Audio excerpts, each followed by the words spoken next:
Kenneth Arnold nació en 1915 y su vida cambiaría por completo en junio de 1947, cuando hizo un relato que se convirtió en un hito en la ufología. Prácticamente acuñó el término platillos voladores.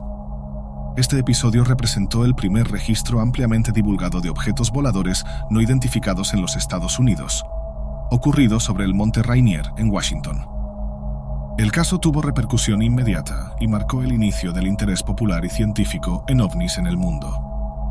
Décadas pasaron y el hombre finalmente tuvo su primer contacto con seres de otro planeta. El vacío de la galaxia finalmente comenzaba a llenarse.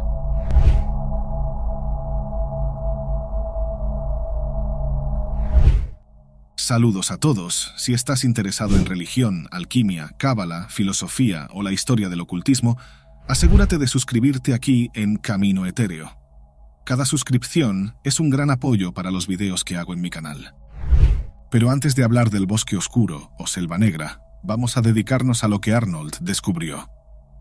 Mucho antes de convertirse en un empresario exitoso y un aviador que cambiaría el curso de la historia con su testimonio, Arnold era un joven con aspiraciones más simples. Arnold nació en Sebeka, Minnesota, pero vivió poco tiempo en la región. A los 6 años se mudó con la familia a Montana, donde pasaría la mayor parte de su infancia. A los 12 años ingresó en los Boy Scouts y se destacó rápidamente, recibiendo varias medallas. Esta experiencia moldeó su carácter y su disciplina, características que influirían en su vida y carrera. Entre los 12 y 14 años, Arnold desarrolló un interés especial por el atletismo y la natación. Era un nadador talentoso y alcanzó éxito en las competencias, lo que le llevó a una carrera prometedora en los deportes acuáticos. En 1932 se convirtió en examinador de salvavidas por la Cruz Roja, donde trabajó. Durante 3 años, durante este periodo, entrenaba a nuevos salvavidas, además de dar clases de natación y buceo para los Boy Scouts locales. Su rutina era intensa y no dejaba tiempo para entretenimientos. Además de su trabajo con la Cruz Roja, también asumía turnos en una piscina pública en Dakota del Norte, conciliando todo con sus estudios universitarios. En su juventud, Arnold vivió en una época en la que grandes figuras de la cultura y el deporte estadounidense estaban en ascenso. Uno de sus amigos de juventud fue Bernie Bierman, una figura destacada en el fútbol americano universitario. Bierman y Arnold jugaron fútbol juntos, y años después, Bierman se convertiría en el entrenador de fútbol americano de la Universidad de Minnesota, donde ganó 5 campeonatos nacionales y 7 títulos de la conferencia Big Ten entre 1934 y 1941, convirtiéndose en una leyenda del deporte.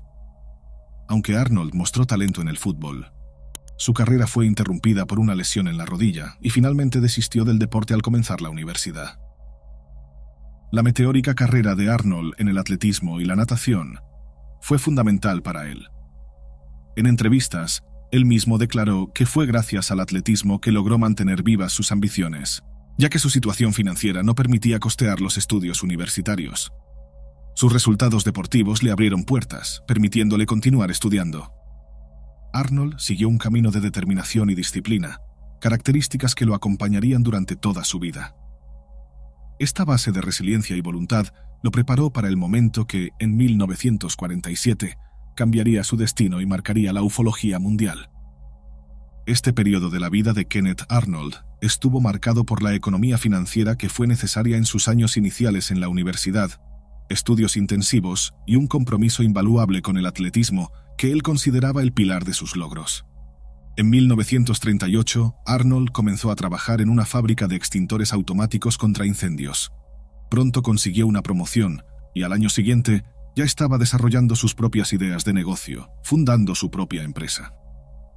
Aunque la situación parecía prometedora, un golpe de mala suerte lo llevó de vuelta a dificultades financieras. Llegó a divulgar su primera experiencia de vuelo mientras estaba en Dakota del Norte, pero el costo de los vuelos era elevado, haciendo que este periodo fuera desafiante. Solo en 1943 obtuvo finalmente la autorización para pilotar, y su habilidad y dedicación como piloto se hicieron rápidamente notables. Aunque Arnold nunca integró la Fuerza Aérea de los Estados Unidos, acumuló experiencia en misiones de rescate, sumando aproximadamente 9.000 horas de vuelo.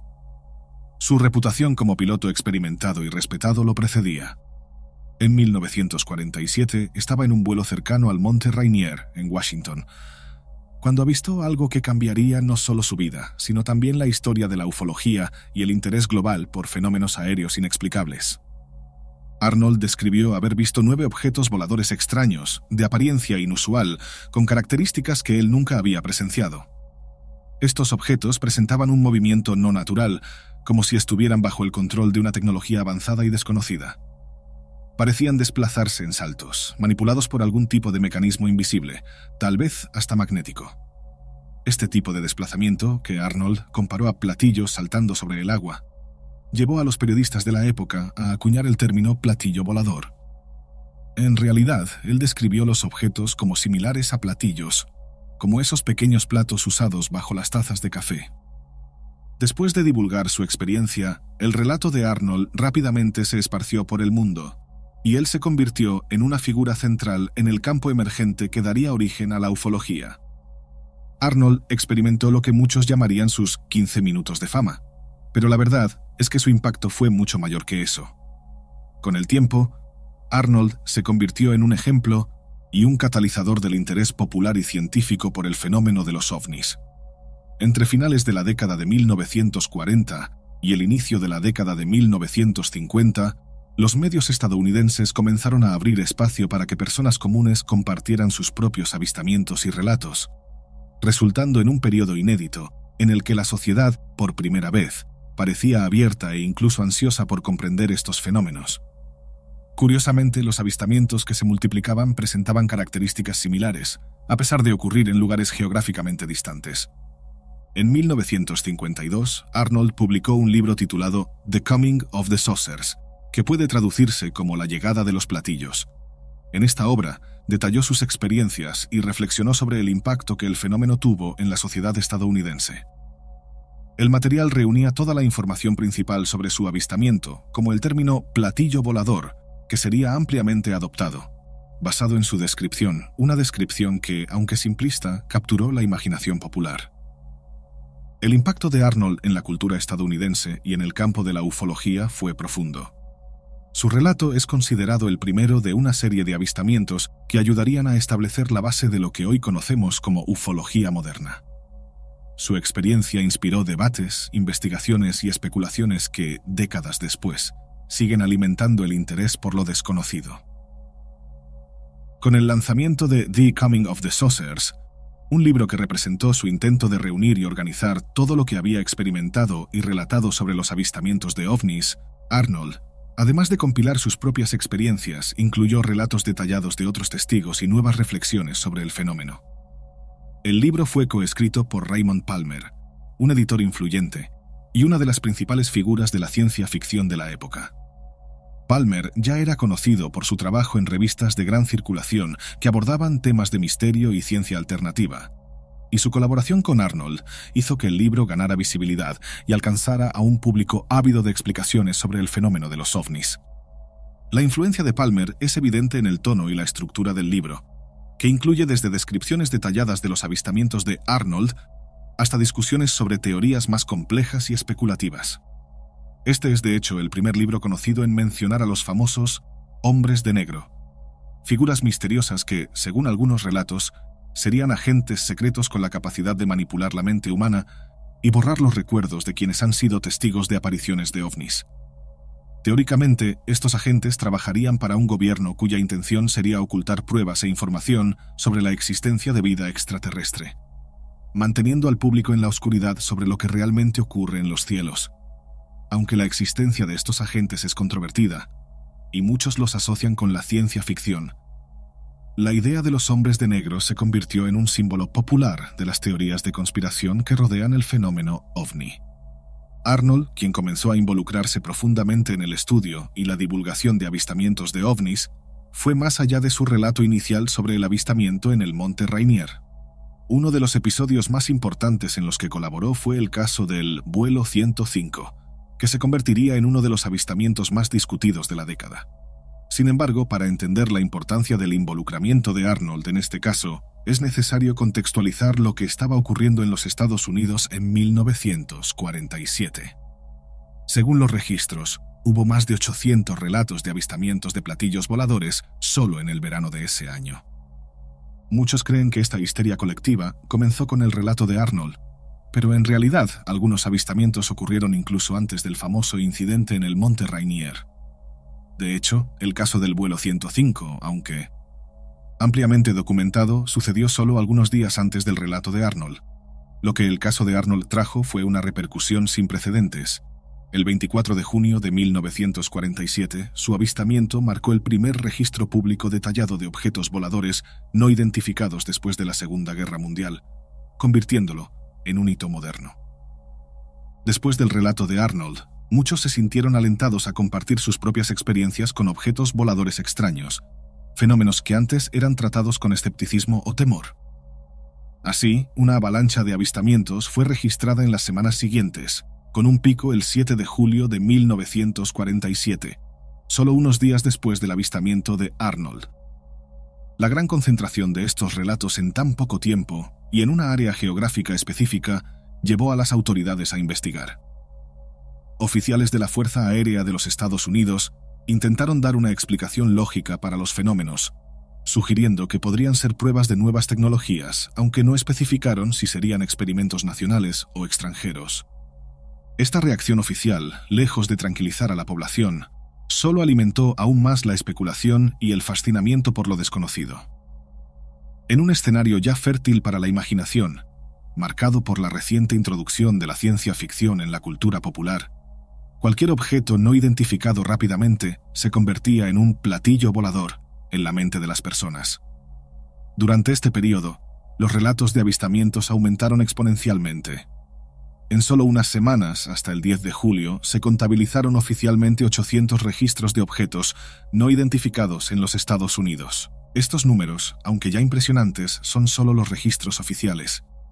No hay una confirmación exacta, pero muchos teóricos creen que hubo una subnotificación significativa.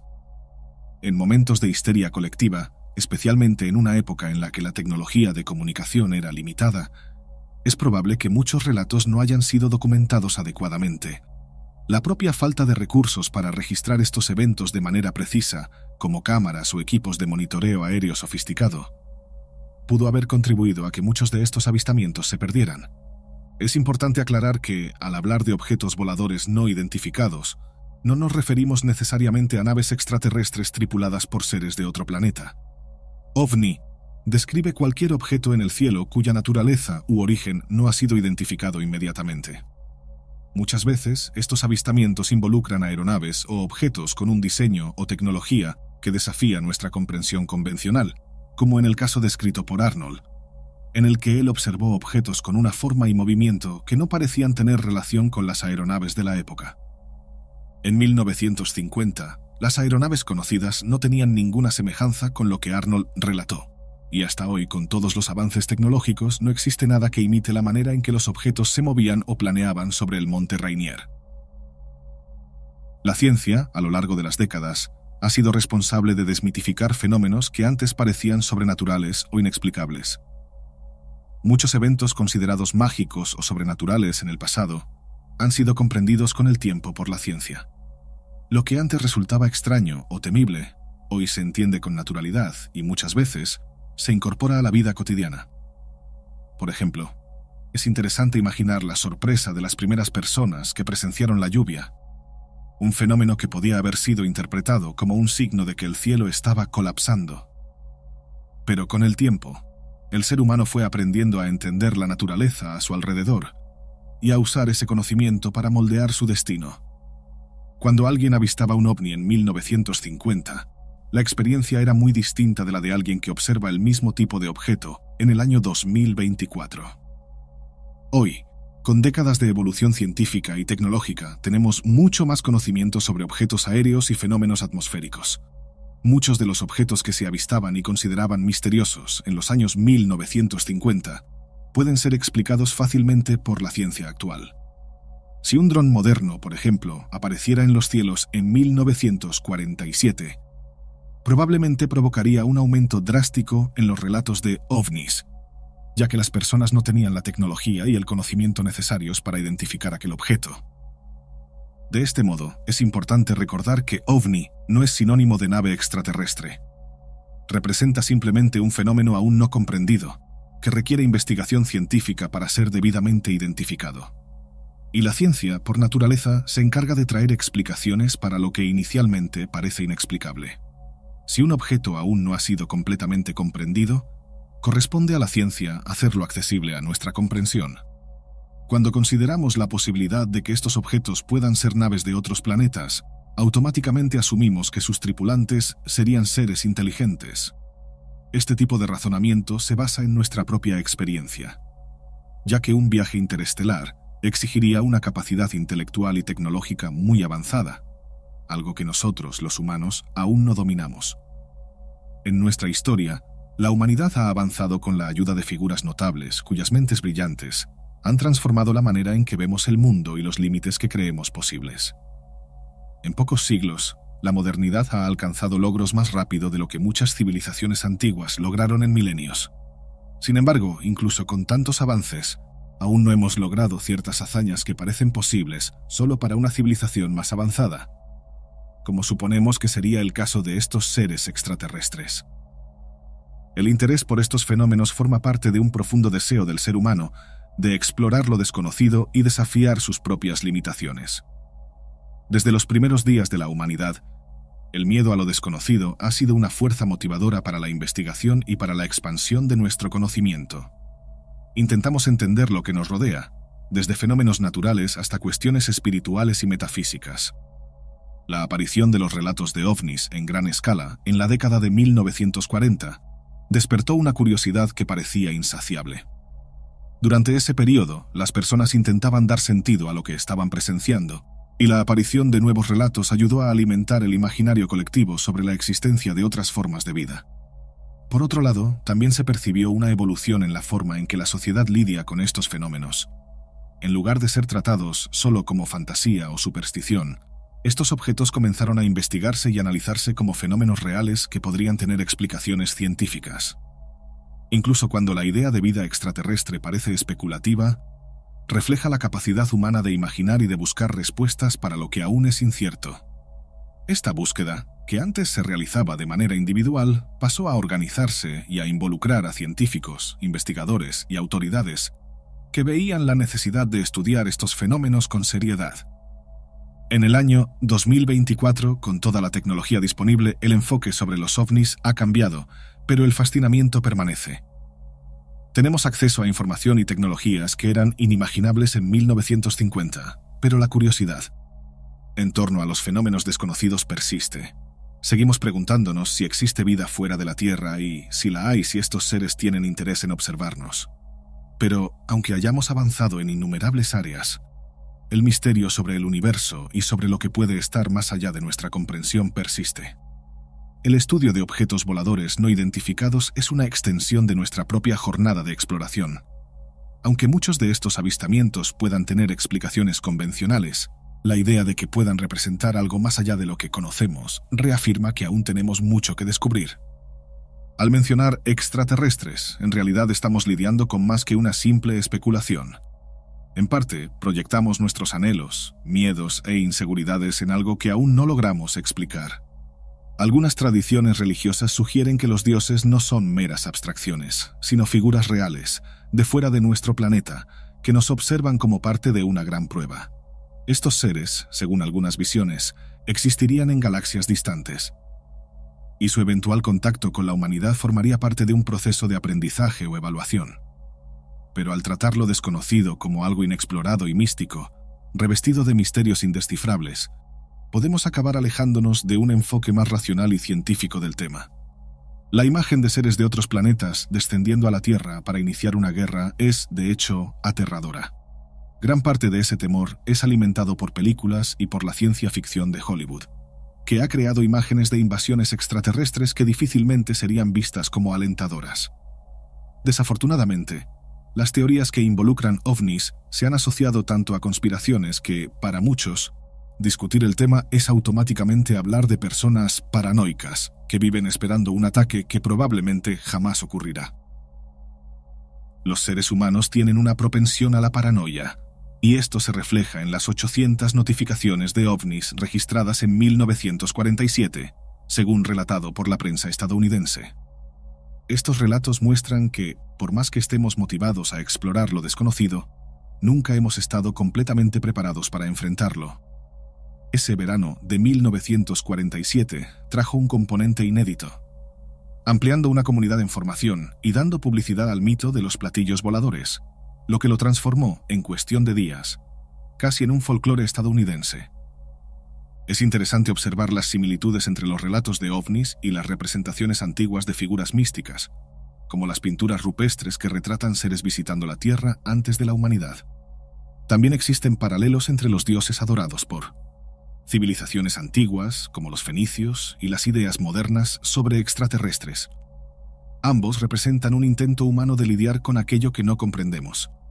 Si consideramos que el universo es inmensamente mayor que nuestro planeta, nosotros, los humanos, parecemos una civilización arcaica mirando hacia el cielo, esperando por una manifestación divina. Una idea que, aunque trasciende la religión, se conecta con nuestra lógica y con el deseo de encontrar explicaciones para lo desconocido. Cuando pensamos en el mundo y sus misterios, siempre estamos frente a la eternidad, algo que está más allá de nuestra comprensión total. Nuestras ideas y descubrimientos a menudo superan nuestra propia existencia y continúan en otras generaciones. Pensemos, por ejemplo, en figuras como Karl Marx, cuya obra, aunque reformulada y reinterpretada, continúa influyendo en las sociedades. Lo que él dejó como legado fue solo una semilla, pero los frutos de esa semilla han sido cosechados y moldeados por otros. Arnold, al relatar su avistamiento, ofreció algo similar. Abrió una puerta para que las personas hablasen sobre lo que habían visto y sentido. También ayudó a los medios a explorar el tema sin vergüenza o temor, permitiendo un nuevo campo de interés público. Aunque su relato no fue el primero, catalizó la atención pública y trajo el fenómeno al centro de las discusiones. Es improbable que el mundo, tan vasto y diverso, fuera escenario de fenómenos extraordinarios exclusivamente en una pequeña región de los Estados Unidos, durante solo un verano. Además, algunos interpretan incluso relatos antiguos, como los de la Biblia, que mencionan seres que descienden del cielo, como posibles evidencias de contactos con inteligencias alienígenas. Al hojear un libro de mitología, vemos que, desde siempre, la humanidad intentó explicar lo que no entendía a través de representaciones divinas. Los dioses griegos, por ejemplo, tenían habilidades que la humanidad era incapaz de comprender o controlar, y por eso se les atribuía el poder sobre aspectos de la vida humana que escapaban del dominio humano. Cada fenómeno inexplicable, de alguna forma, recibía una explicación divina en forma de un dios o espíritu. Este enfoque es curioso al considerar la idea de ovnis y vida extraterrestre, y muchos teóricos creen que una civilización avanzada, capaz de viajar por galaxias para encontrarnos, difícilmente vendría a la Tierra en busca de recursos tecnológicos. Por eso teorizaron que el recurso buscado sería nuestra agua. Al fin y al cabo, si estos seres son capaces de construir naves que cruzan distancias galácticas a velocidades increíbles, es poco probable que estuvieran en busca de algo tan básico como nuestra tecnología. Esto nos lleva a preguntarnos, ¿qué buscamos realmente cuando pensamos en extraterrestres? ¿Estamos buscando algo más profundo que meramente vida en otro planeta? Estamos buscando, en esencia, respuestas a los mayores misterios de nuestra existencia y del universo. A lo largo de la historia, la humanidad siempre ha buscado respuestas a lo desconocido, y esta búsqueda nos ha permitido grandes avances. Fue esa curiosidad la que nos llevó a entender el funcionamiento de la naturaleza, a dominar ciertos elementos y a construir civilizaciones complejas. Lo desconocido siempre ha sido una fuente de fascinación y temor. Con la llegada de la modernidad y el desarrollo de tecnologías, nuestra comprensión del universo se ha expandido. Hoy, en el año 2024, sabemos más sobre el espacio que en cualquier otro período de la historia, pero las cuestiones fundamentales sobre la vida fuera de la Tierra aún se nos escapan. Esta brecha es lo que permite especulaciones que, en un primer momento, pueden sonar confusas o pseudocientíficas. Pero si estamos hablando de seres inteligentes, sería plausible suponer que también dominen el concepto de viaje en el tiempo. Sé que esto puede sonar como teoría de la conspiración para algunos, pero ya que estamos en este campo, ¿por qué no explorar esta posibilidad? Imaginen si estos seres pudieran moverse libremente en el tiempo. Los viajes que harían, al menos los más lógicos, seguramente no serían hacia el futuro, sino hacia el pasado. Un retorno al inicio de la humanidad sería un punto de partida ideal. Allí podrían influir en conceptos y plantar ideas fundamentales sobre cosmología, moldeando a la humanidad para aceptar o rechazar visitantes extraplanetarios. Estos seres podrían haberse disfrazado de figuras cercanas al hombre o incluso humanas, apareciendo en momentos estratégicos para insertar fragmentos de conocimiento que, poco a poco, formarían el entramado cultural de la humanidad. Así, a lo largo de civilizaciones, los relatos y mitos habrían sido mezclados y adaptados según las necesidades y los contextos de cada grupo social. A medida que las comunidades tribales se convirtieron en civilizaciones más organizadas, con jerarquías complejas, sus líderes percibieron el potencial de dominar la narrativa para perpetuar una estructura de poder. Allí la historia podría ser moldeada y manipulada, casi como un escenario construido junto a figuras religiosas y sacerdotes para beneficio propio. Cuando surgieron instituciones religiosas poderosas, estas pronto notaron que su influencia era aún mayor, especialmente en la Edad Media, cuando el conocimiento sobre las escrituras era escaso y restringido. En ese período, pocos sabían leer, y las interpretaciones religiosas estaban bajo el control de oligarquías que mantenían el texto sagrado fuera del entendimiento popular. La Biblia, por ejemplo, se convirtió no en un libro de interpretaciones libres, sino en un material controlado por una élite religiosa que lo utilizaba como herramienta de influencia. Esto no significa que los textos canónicos fueron completamente alterados. El control se dio más en la interpretación que en los textos mismos.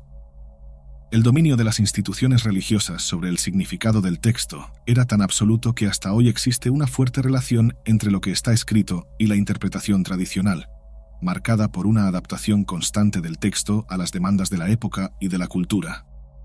La interpretación se convirtió en un sistema que decía, básicamente, lo que está escrito no es necesariamente lo que lees, sino lo que nosotros decimos que significa. Con el tiempo, la narrativa bíblica, que tal vez guarde elementos de un encuentro con lo desconocido, se convirtió en algo secundario. Pasó a ser conducida por la interpretación de los líderes religiosos, oscureciendo las posibilidades de una lectura abierta y las conexiones con otros relatos históricos o mitológicos que podrían estar relacionados. Esta conexión entre mitología, religión y teorías sobre visitantes extraplanetarios puede verse en muchos de los temas que he abordado en otros videos. Por eso, es interesante analizar cómo el pánico colectivo de 1947 se esparció y transformó el mundo. El caso de Kenneth Arnold se convirtió en un fenómeno cultural comparable a los mitos de las civilizaciones antiguas, como los de Roma y de Grecia. La histeria de avistamientos de platillos voladores despertó el interés de la población y de estudiosos del área, y creó un nuevo mito en la cultura occidental. Esta nueva mitología moderna no surgió solo de la curiosidad. También fue impulsada por un contexto político específico. Al fin y al cabo, en 1947, la Guerra Fría estaba en sus primeros estadios, y la tensión era sentida por todos. Con la Guerra Fría surgió una duda creciente. ¿Serían esos objetos misteriosos, después de todo, fruto de una tecnología extranjera, tal vez soviética? Esta sospecha solo alimentaba la propaganda de la época, reforzando la narrativa de la lucha entre nosotros contra ellos. Con el peligro rojo del socialismo representando una amenaza a la estabilidad de los Estados Unidos. El miedo a que el comunismo se esparciera como un virus peligroso, devastando a América con sus ideales subversivos, moldeaba la psicología social.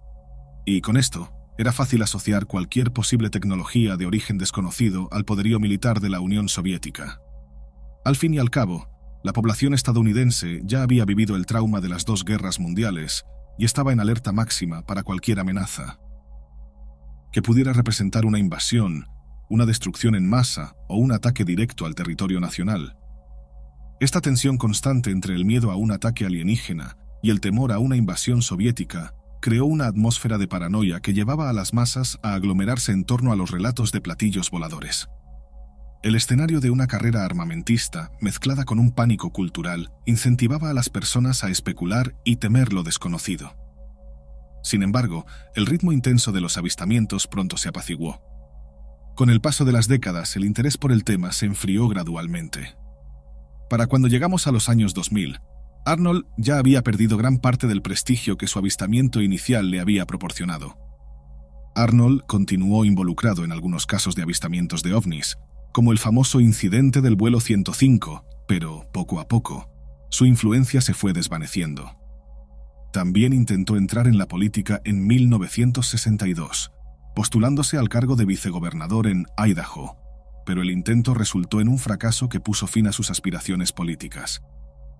El mundo a su alrededor cambiaba rápidamente, y el fenómeno de los ovnis, que él ayudó a llevar al centro de atención, pasó a formar parte de un contexto más amplio de teorías de conspiración, lo que, con el tiempo, llevó a Arnold a una cierta desilusión. El legado dejado por Arnold fue, sin embargo, un hito importante en la historia de los ovnis. Él sentó las bases para lo que se convertiría en un campo de interés que traspasaría fronteras geográficas y sociales.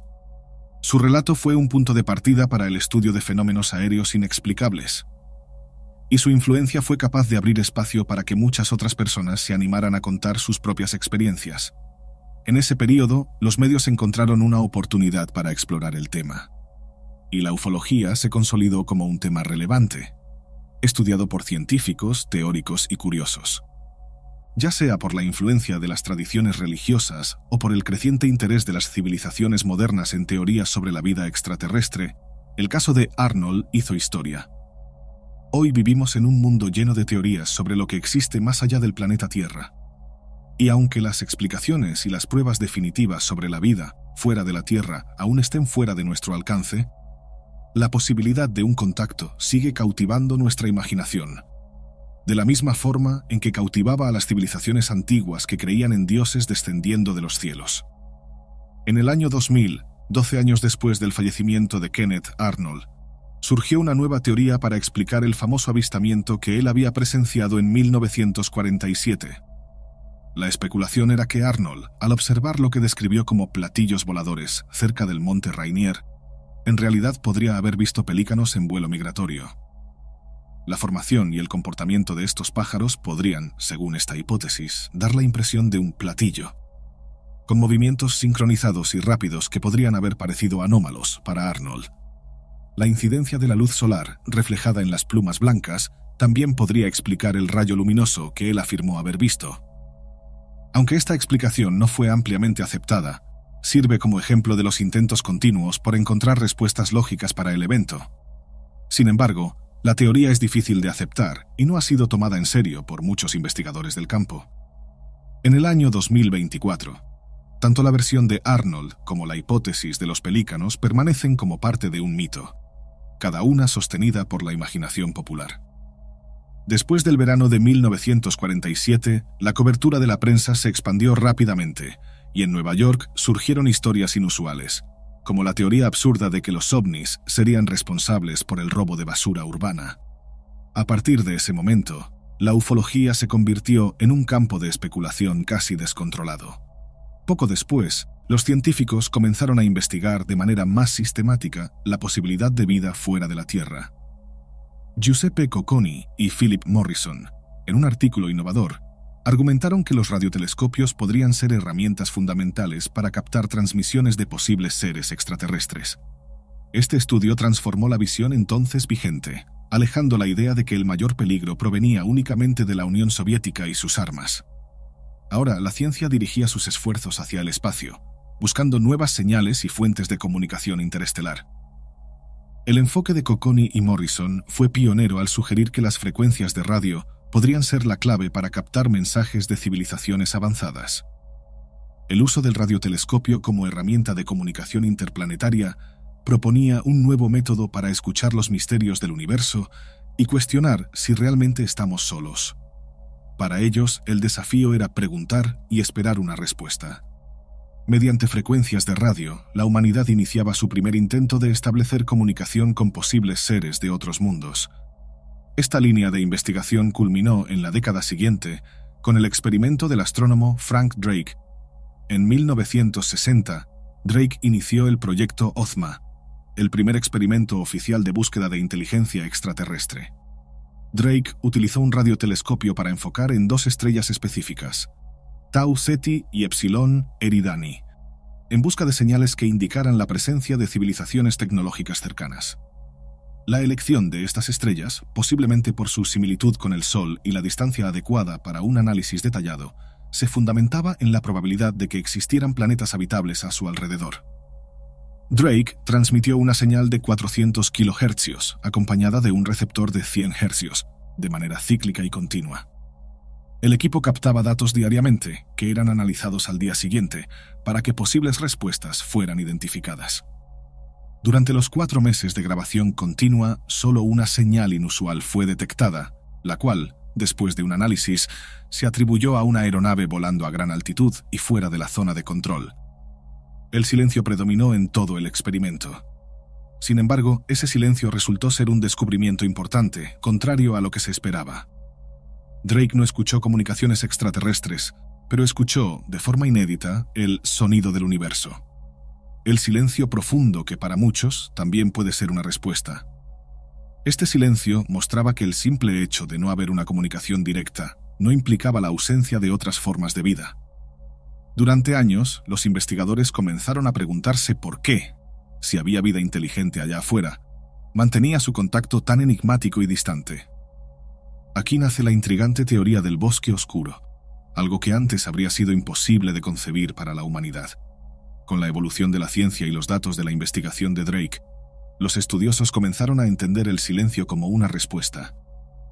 Imaginando que, ante lo desconocido que podríamos representar para otras civilizaciones, el silencio era una forma de mantenerse escondidos, protegiendo sus propias fronteras de una agresión bélica. Imaginen que los signos fueron captados, pero nadie decidió responder por temor.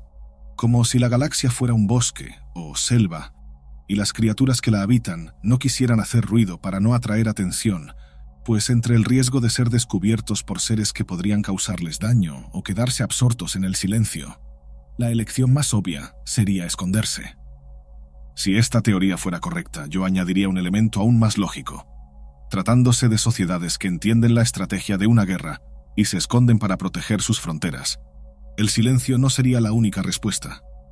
Debería acompañarse de algún estudio de campo y un análisis sistemático de los emisores de la frecuencia, lo cual explicaría los objetos no identificados, si es que no habían sido notados antes de la primera comunicación.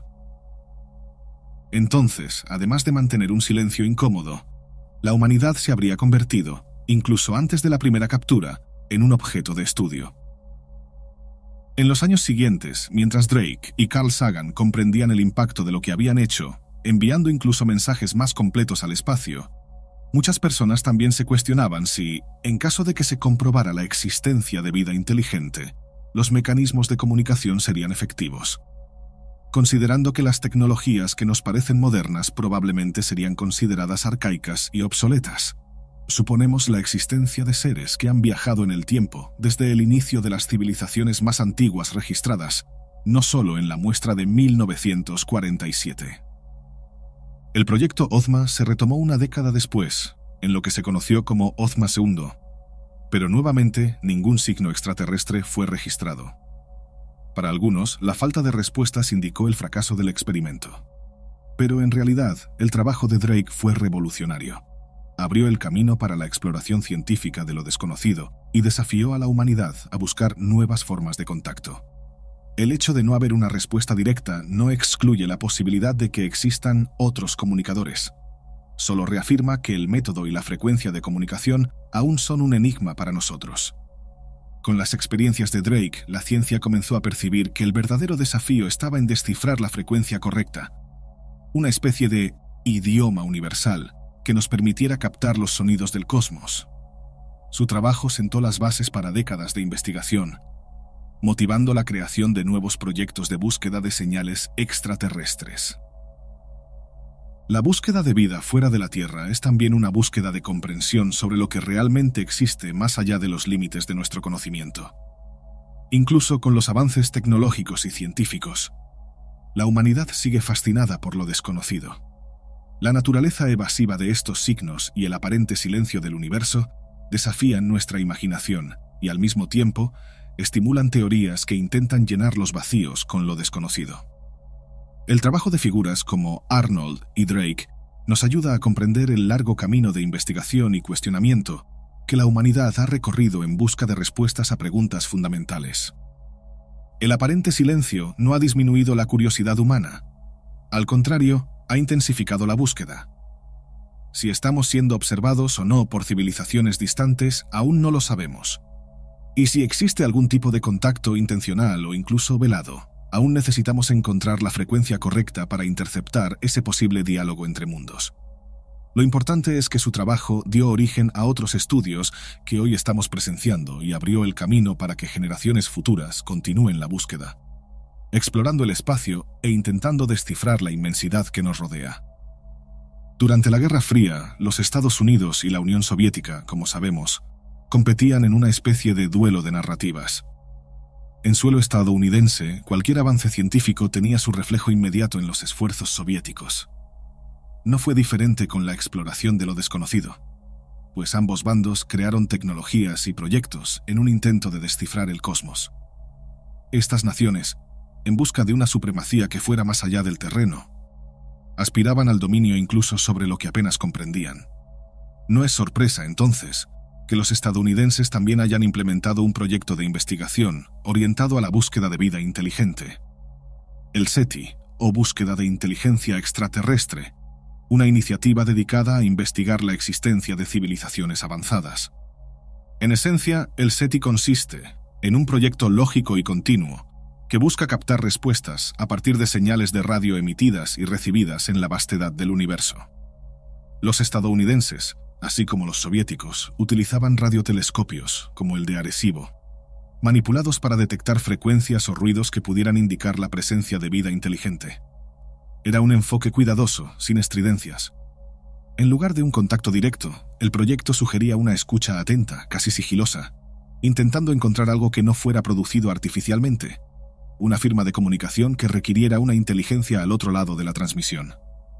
En 1977, Jerry Ehman, un astrónomo voluntario del SETI, captó una señal particularmente intrigante.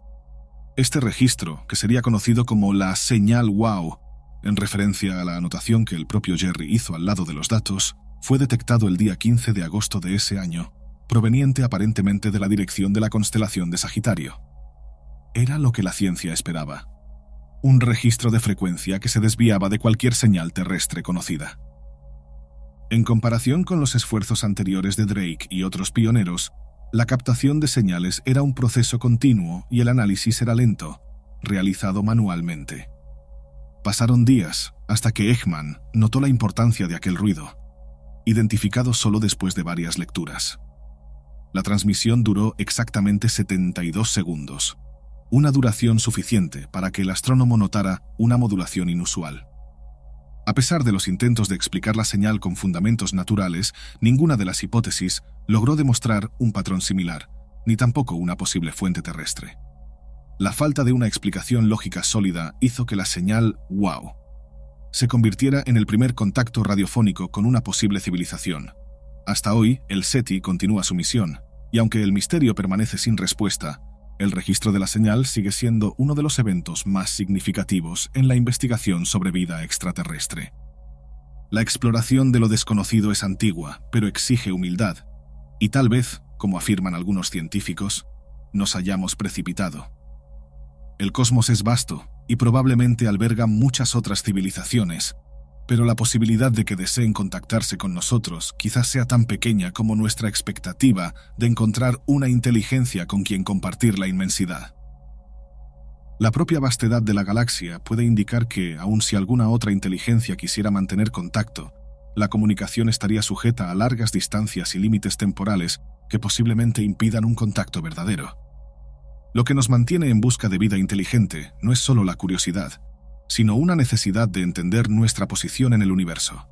Desde el SETI y la señal WOW, nuestra ansiedad por encontrar una tierra prometida en el cosmos ha aumentado. Los científicos observan Marte y otras lunas en busca de rastros que permitan vislumbrar un futuro para nuestra civilización, aunque sea distante de aquí. Y con ello, debemos enfrentar una realidad incómoda. La supervivencia de la humanidad depende de la capacidad de preservar y expandir nuestros horizontes. Si el universo fuera una enorme trama del tiempo, quizá nuestra historia ya esté cerca de cerrarse.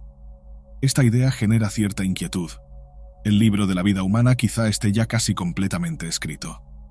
La visión de una humanidad fragmentada, con sociedades de distintas edades y en diferentes etapas de evolución galáctica, resulta estimulante.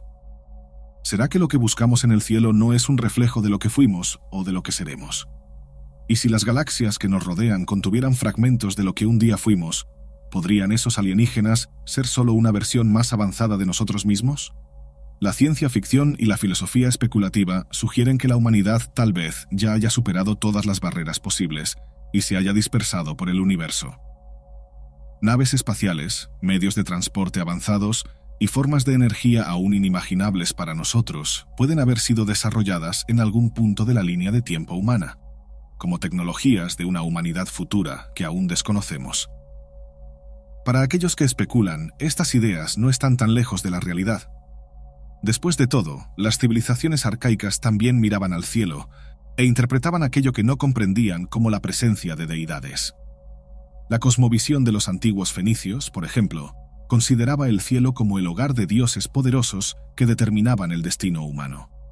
En las paredes de las cuevas y en las leyendas de las civilizaciones antiguas, existen dibujos y relatos que recuerdan figuras que descendían del cielo, figuras que bien podrían interpretarse como dioses, o tal vez como visitantes de un universo paralelo o una galaxia distante. Al observar el cielo, a veces olvidamos que también puede ser un reflejo de nuestra propia evolución y destino. Podemos pensar, por ejemplo, que los dioses de las culturas antiguas no fueran en realidad más que visiones de una humanidad futura que regresaba en naves tecnológicas avanzadas, observando e interviniendo. ¿Quién sabe si esos dioses no fueran solo nuestros propios descendientes o reflejos de eras futuras? En las últimas décadas, los científicos han hecho considerables avances en la comunicación interestelar. Si las frecuencias que lanzamos al cosmos no tienen respuesta, eso no significa necesariamente que estamos solos. La idea de que algo o alguien ya podría estar observándonos, estudiándonos e incluso influenciándonos es tan fascinante como aterradora. Pero para nosotros, que miramos al cielo en busca de respuestas, esa posibilidad puede convertirse en una fuente de temor y admiración. Mientras no tengamos evidencias definitivas, quedan las preguntas. ¿Estaremos solos? ¿Seremos nosotros los alienígenas hacia los cuales civilizaciones en planetas lejanos levantan la vista con la misma admiración que tenemos por lo desconocido? Drake, con su proyecto Ozma, y otros pioneros de la ciencia nos siguen inspirando a buscar respuestas. Pero si alguna de estas ideas llega a ser comprobada algún día, seguramente será muy distinta de lo que imaginamos. A medida que evolucionan los dispositivos, la propia racionalidad humana cambia de intereses, y los componentes que dictan nuestras ansias se transforman. Es por eso que el hombre se ha interesado tanto por los misterios de un plano elevado, ya sea físico o espiritual, y cree profundamente que solo resolver uno de esos misterios pondría fin al otro. Incluso si los seres de otro planeta no son dioses del pasado, su existencia desafía lo divino. No es la primera vez que la razón intenta acomodarse en la espiritualidad humana, haciendo ajustes para que el hombre no tenga que decidir cuál camino seguir. Pero el avance científico nos ha permitido ir más allá, y eso solo ha sido posible con el paso de las décadas. Nadie podría haber previsto que desmitificar un mito ayudaría a consolidar lo sagrado. Quizá algún día la humanidad alcance lo que hoy aún parece imposible. Naves espaciales que crucen galaxias, vehículos que puedan explorar el cosmos y formas de energía que desafíen todo lo que conocemos son por el momento sueños. Pero esos sueños son, al mismo tiempo, un recordatorio de lo que ya hemos alcanzado y de lo que aún queremos lograr. Y cuando llegue ese día, quién sabe, tal vez seamos nosotros quienes, en otra parte del universo, seamos vistos como una leyenda o un mito.